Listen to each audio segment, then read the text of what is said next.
With the House back in session, work on an infrastructure bill will begin in earnest as Congress faces a dwindling legislative calendar. Looking to speed things up, Senate Majority Leader Chuck Schumer is calling for a procedural vote to gauge whether there's enough Republican support to continue on a bipartisan track. At least 2 Republicans involved in the negotiations are frustrated with Schumer's move. They say lawmakers cannot vote on a bill that has not been written. Unless Senator Schumer doesn't want this to happen, you need a little bit more time to get it right. It can absolutely happen, but you need the pay-fors. Senator Barrasso spoke to that. If we get the pay-fors, we can pass this. That leads to the second issue. We need Senate leadership, Schumer, and the White House to work with us. Right now, I can frankly tell you that they've not. Meanwhile, the White House is keeping tabs on 2 issues with the potential to worsen: an uptick in economic inflation and rising coronavirus infections. On inflation, the administration is united in its message. As our economy has come roaring back, we've seen some price increases. Some folks have raised worries that this could be a sign of persistent inflation. But that's not our view. Our experts believe, and the data shows, that most of the price increases we've seen were expected and are expected to be temporary. My administration understands that if we were to ever experience unchecked inflation over the long term, that would pose a real challenge to our economy. So while we're confident that isn't what we're seeing today, we're going to remain vigilant about any response that is needed. Senate Minority Leader Mitch McConnell is using the issue as political leverage, sending a letter to every Republican senator warning the White House's spending proposals could lead to skyrocketing inflation. Regarding rising COVID cases, the president noted the bulk of infections are in 4 states with low vaccination rates. He also clarified comments he made last week about what he sees as Facebook's role in spreading disinformation about vaccines. Facebook isn't killing people. These 12 people are out there giving misinformation. And finally, on the issue of the pandemic response, new details out today from the forthcoming book, I Alone Can Fix It, by Washington Post reporters Carol Leonnig and Philip Rucker. They detailed tensions between members of the Trump administration and Dr. Anthony Fauci, writing that former Chief of Staff Mark Meadows complained, quote, "Fauci's out of control. He's scaring everybody. He's saying that we're not managing this very well. This is doing political damage. He's got to stop making everything always sound so awful." For more, let's bring in Caitlin Huey-Burns, Sarah Westwood, and Siobhan Hughes. Caitlin is CBSN's Washington reporter. Sarah is a political and investigative reporter for the Washington Examiner. And Siobhan is a congressional reporter for the Wall Street Journal. Welcome. It is good to see you all. Caitlin, let me start with you. Americans are concerned about the rising costs of consumer goods. What is the Biden administration doing to relieve some of the pressure on people's wallets? That's right. This is something that is very tangible for Americans. So you heard the president say that, look, this inflation is temporary, they believe, according to their data, but they also acknowledge that if it is becoming a problem, that he has directed the Federal Reserve to do everything they can to try to stem the rise of inflation. Biden also talked today about executive orders that he introduced a couple of weeks ago aimed at creating competitiveness. And he also kind of used this to really make his push for infrastructure, arguing that his plan would alleviate some of these bottlenecks, would also the human infrastructure components help get people back into the workforce. All of this comes, however, as Republicans are, going to be making this an issue, especially if it continues into the midterms. They are arguing that the president's policies, particularly when it comes to the bigger components of the infrastructure bill related to human infrastructure, would only add to this rising inflation. So the big question becomes 2 things. First, what does this mean for the president's ability to get his infrastructure bill passed? As you mentioned at the top, this is something that Majority Leader Chuck Schumer has pledged to hold a vote on Wednesday. Does this deter any Republicans from signing on? And the other issue too is that with this rise of cases and this rise of the Delta variant and those who are still unvaccinated, what does that do to the economy and the recovery? And of course, as we're approaching kind of midterm season, the economy will be top of mind, and kind of how does that shape voters' views of this president? Although he did acknowledge today that this is temporary, they believe, and if it gets worse, then they have to readjust. Right, Sarah, let's talk about that a bit more. The S&P 500 fell 2%, the biggest drop in months, and the Delta variant is fueling a COVID surge. How do moves to reopen from the local to global level square with the reality of the virus?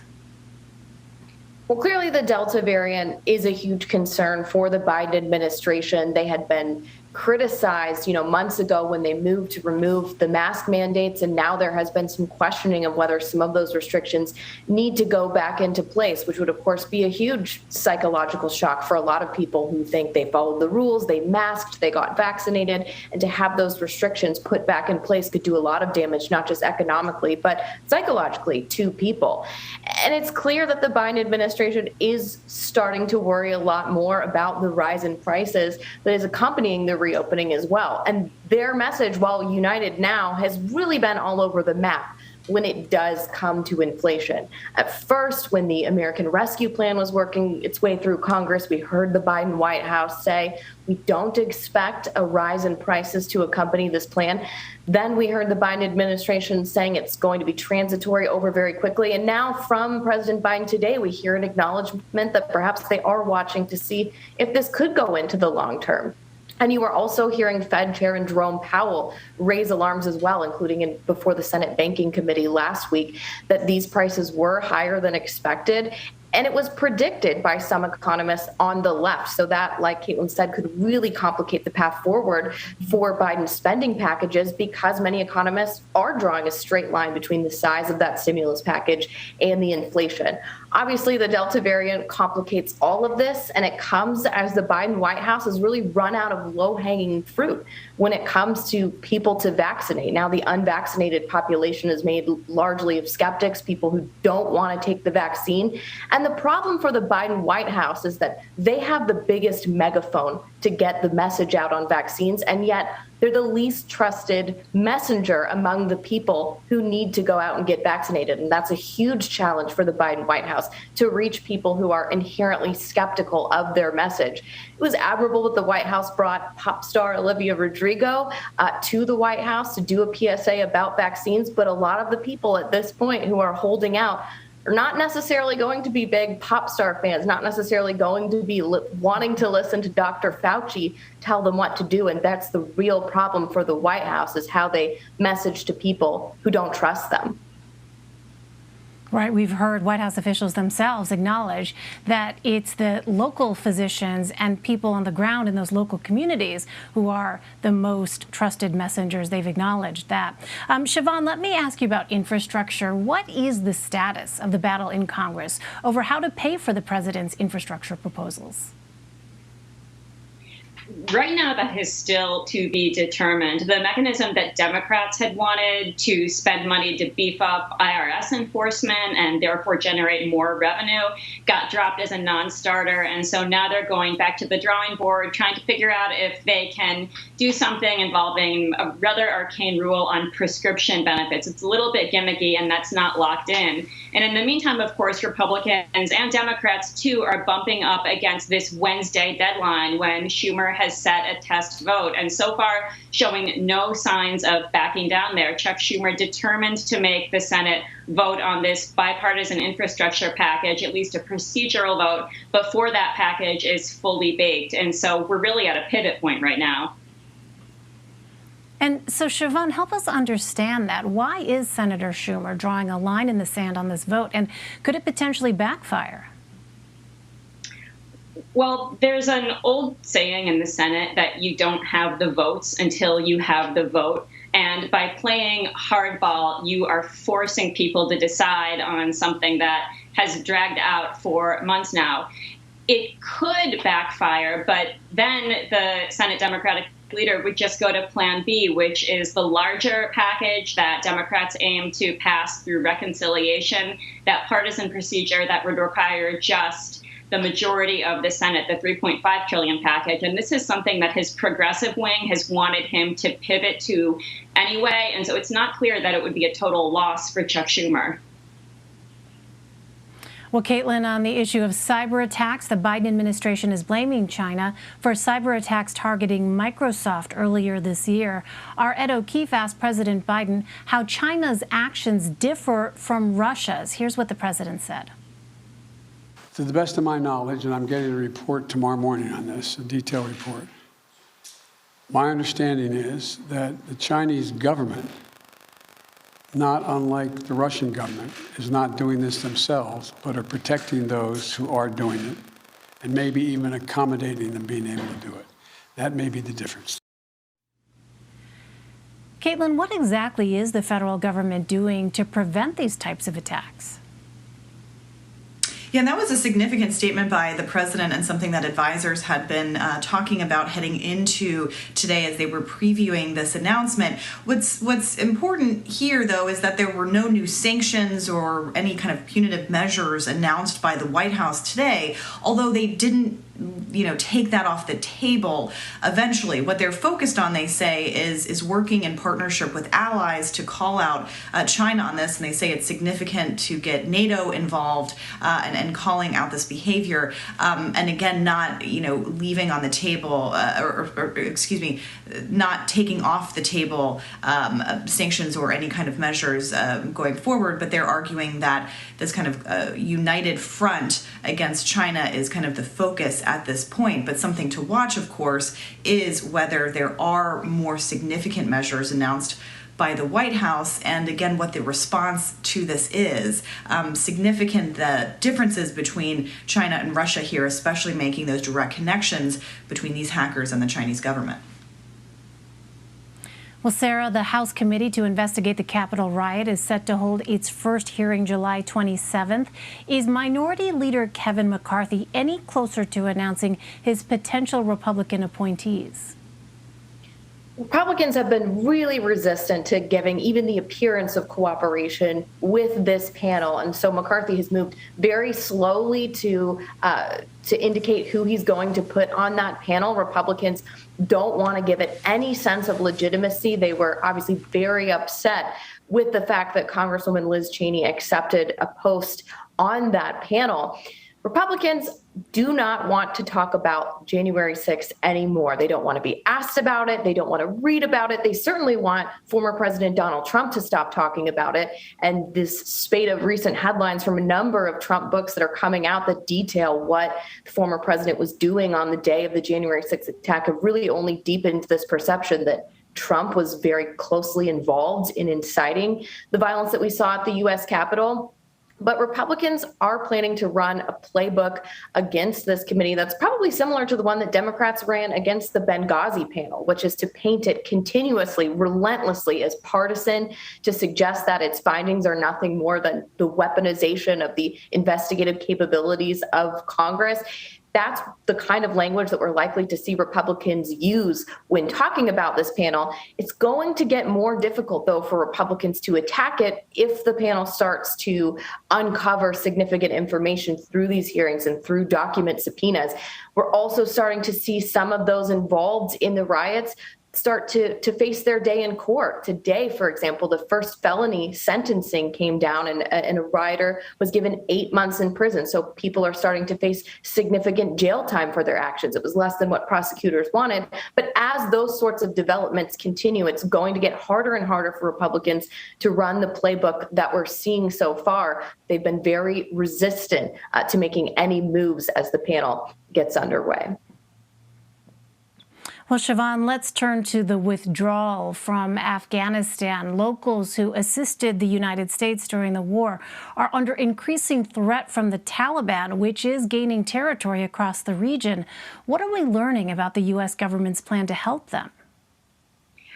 Well, it's going along incrementally. So we are seeing, for example, another vote this week in the House to increase the number of special immigrant visas that would be available for the Afghanis who help the U.S. government, seeing signs that some Afghanis may be moved to this country soon. There was a recent vote in the House that has yet to clear the Senate that would allow medical examinations that are part of the vetting process to occur in this country as opposed to in Afghanistan. But it's very incremental steps, and that is a problem for the Afghanis who help this country, whose lives are at risk as the Taliban gains more power in that country. And because you have a number of lawmakers who themselves served in Afghanistan, who were helped by many of the Afghanis, you can be sure that this issue is going to be something that we will see come up in votes and see discussed in private conversations among lawmakers and officials in the Biden administration, like at the State Department.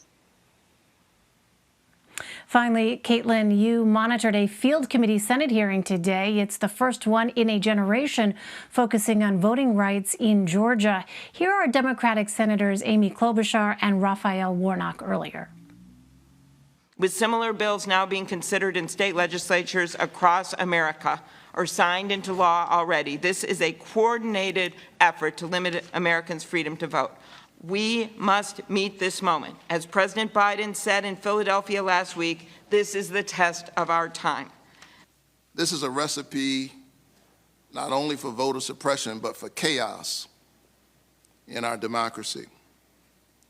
But if we pass federal voting rights protections, which the Congress has the ability and the constitutional right to do, we can reverse these restrictions. So, Caitlin, what was the reason for that hearing, and what did we learn? Right, so a very different backdrop, as you've noticed. They're not on Capitol Hill. They were in Georgia today, and that was by design, kind of going to where these laws are now in effect. Georgia, of course, has a Republican-led legislature and governor, and they passed these measures. And so this is an effort by Senate Democrats to really highlight what's going on in the states. But it comes as a federal legislation, and try to push for federal legislation. But it comes as that federal legislation in the form of S1, that sweeping elections bill, or even the John Lewis Voting Rights Act, which should come up later this year, faces not only an uphill climb in the Senate, but, really no chance of passage. So it's a way for these lawmakers to kind of, try to put this, continue to put this at the forefront ahead of next year's midterms. It was significant that Georgia Senator Warnock was testifying there in Georgia today, because he's up for re-election next year already, because it was a special election for that seat. And these are the kinds of things that could have an impact in that race.